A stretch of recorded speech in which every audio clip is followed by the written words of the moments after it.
Čaute techboxáci, ani vy sa neviete dočkať nového iPhone 6? Verím, že nie.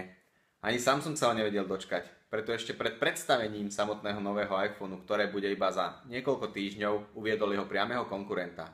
Ak nás čítate, isto viete, že sa jedná o Samsung Galaxy Alpha, ktorý máme konečne v redakcii. Musím povedať, že prvý dojem z tohto zariadenia je podstatne lepší ako na fotkách.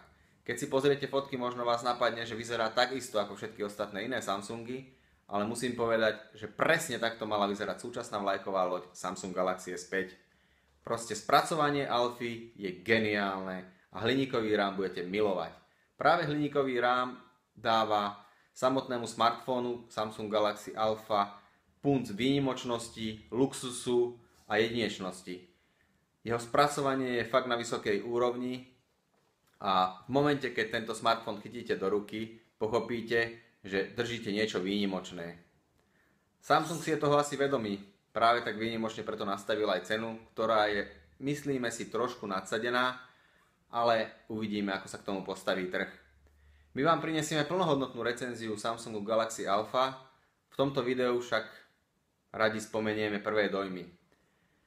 Vďaka 4,7 palcovému displeju, čo je jasným znakom konkurencie práve pripravovanému iPhone 6, je Samsung Galaxy Alpha kompaktným smartfónom, ktorý bez problémov vtesnáte do akéhokoľvek vrecka, ľahko ho budete ovládať jednou rukou a vďaka hliníkovému rámu, ktorý som už niekoľkokrát spomenul, sa aj vynikajúco drží a vôbec sa nešmýka.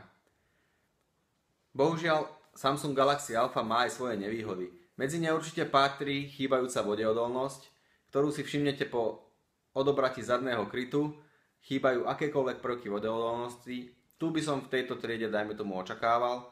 A takisto vám bude pravdepodobne chýbať slot na microSD kartu. Predsa len 32 GB internej pamäte sa zaplní rýchlo a potom si ju nemôžete rozšíriť.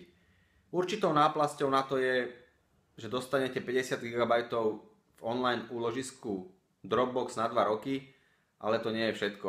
Proste ten slot tam mohol byť.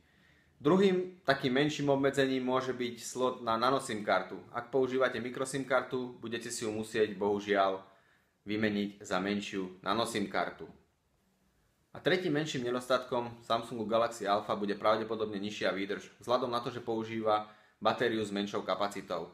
To, či je tomu tak, sa budete čoskoro môcť dočítať v plnohodnotnej recenzii. Ďakujeme a tešíme sa na vás na budúce.